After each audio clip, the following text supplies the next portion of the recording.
नमस्कार, मैं आपके साथ अब्दुल करीम और आप देख रहे हैं प्राइम टीवी।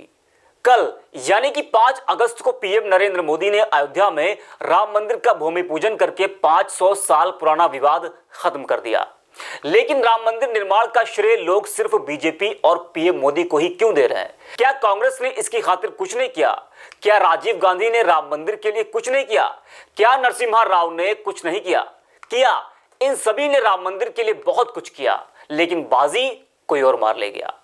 आज आपको हम बताएंगे कि राम मंदिर निर्माण में सबसे अहम योगदान कांग्रेस और राजीव गांधी का कैसा रहा। वैसे तो कांग्रेस हो या बीजेपी, सभी ने इस मुद्दे पर जमकर राजनीति की। बस फर्क सिर्फ इतना था कि बीजेपी ने इस मुद्दे को सीने से लगा कर रखा और कई राज्यों में तो बीजेपी ने इसी मुद्दे पर अपनी सरकार भी बना ली। यहां तक कि केंद्र में भी राम मंदिर मुद्दे पर ही बीजेपी ने सरकार बनाई। कल यानी कि 5 अगस्त को पीएम मोदी ने राम मंदिर का भूमि पूजन किया तो कांग्रेस को भी राम याद आ गए और इस पवित्र आयोजन के बीच राजनीतिक बयानबाजी भी तेज हो गई। कभी राम मंदिर आंदोलन का प्रत्यक्ष और अप्रत्यक्ष रूप से विरोध करने वाले नेता भी अब पक्के राम भक्त बनते नजर आ रहे हैं। अयोध्या में श्री राम मंदिर भूमि पूजन के दौरान कांग्रेस भी राम के रंग में रंग गई। कांग्रेस पार्टी भी समझ रही है कि भूमि पूजन से भारतीय जनता पार्टी को बहुत बड़ा राजनीतिक लाभ मिलने वाला है।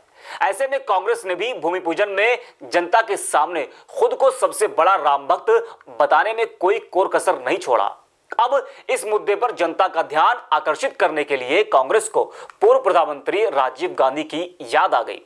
हालांकि राजीव गांधी के अलावा कांग्रेस के पास ऐसा कोई नेता भी नहीं है जिसके सहारे कांग्रेस इस मुद्दे पर राजनीति कर सके।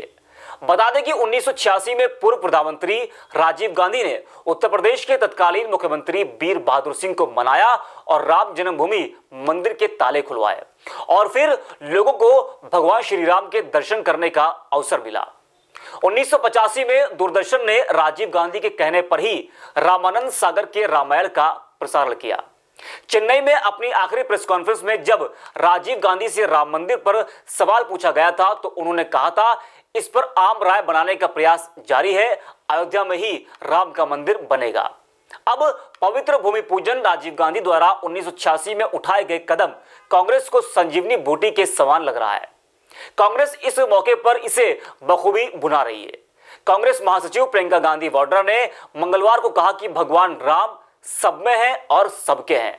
कांग्रेस लंबे समय से अपने ऊपर लगने वाले मुस्लिम तुष्टीकरण के आरोपों से पीछा छुड़ाने के प्रयास में है। इसी क्रम में पार्टी खुलकर हिंदू हित की बात करना चाहती है और उसे धार्मिकता दिखाने से परहेज नहीं है। दरअसल 2014 के लोकसभा चुनाव में हार की समीक्षा के लिए बनी एके एंटनी कमेटी की रिपोर्ट के बाद कांग्रेस ने खुद को बदलने का काम शुरू किया था। कमेटी ने कहा था कि हार का सबसे बड़ा कारण कांग्रेस का हिंदू मतदाताओं से दूर जाना है। इसके बाद गुजरात, मध्य प्रदेश, राजस्थान, छत्तीसगढ़ और उत्तर प्रदेश विधानसभा चुनाव में पार्टी के प्रचार अभियान में हिंदुत्व की धार दी गई। अब राम मंदिर के बहाने पार्टी इस अभियान को और गति देना चाहती है। राजीव गांधी के बाद पीवी नरसिम्हा राव ने भी राम जन्मभूमि मंदिर बनाने के लिए तमाम प्रयास जारी रखे। केंद्र में उनकी ही सरकार थी जब 6 दिसंबर 1992 में बाबरी मस्जिद गिरा दी गई। हालांकि इसके एक महीने के बाद यानी कि जनवरी 1993 में राव सरकार विवादित जमीन के अधिग्रहण के लिए एक अध्यादेश लेकर आई थी। इस अध्यादेश को 7 जनवरी 1993 को उस समय के राष्ट्रपति शंकर दयाल शर्मा की तरफ से मंजूरी मिल गई थी। राष्ट्रपति से मंजूरी के बाद तत्कालीन गृह मंत्री एसबी चौहान ने इस बिल को मंजूरी के लिए लोकसभा में रखा। पास होने के बाद इसे अयोध्या एक्ट के नाम से जाना गया। नरसिम्हा राव सरकार ने 2.77 एकड़ विवादित जमीन के साथ चारों तरफ 60.70 एकड़ जमीन को कब्जे में लिया। उस समय योजना अयोध्या में राम मंदिर, एक मस्जिद, लाइब्रेरी, म्यूजियम और अन्य सुविधाओं के निर्माण की थी। राव सरकार के जाने के बाद वोट बैंक की राजनीति के दबाव में आकर कांग्रेस ने राम मंदिर के मुद्दे पर चर्चा करना भी छोड़ दिया। लेकिन भाजपा अपनी मेहनत को व्यर्थ जाने देना नहीं चाहती थी और इसलिए इस मुद्दे को जीवित रखने के लिए समय समय पर आंदोलन करती रही। कांग्रेस धीरे धीरे रामायण और रामराज्य के अस्तित्व पर ही सवाल उठाने लगी। 2009 में यूपीए सरकार ने सुप्रीम कोर्ट में एक हलफनामे में भगवान श्री राम के होने पर ही सवाल उठा दिए। लाखों हिंदुओं की भावनाओं को इस पर धक्का लगा। कांग्रेस को भी इसका खामियाजा भुगतना पड़ा। इसके बाद तो जैसे कांग्रेस नेताओं ने राम मंदिर के मसले पर बोलना ही बंद कर दिया। जो भी राम का नाम लेता उसे कांग्रेस नेता संघी, सांप्रदायिक और आरएसएस का एजेंट कहने लगे और इसके कारण 1989 में उत्तर प्रदेश में कांग्रेस को हार मिली और उसके बाद कांग्रेस हारते ही चली गई।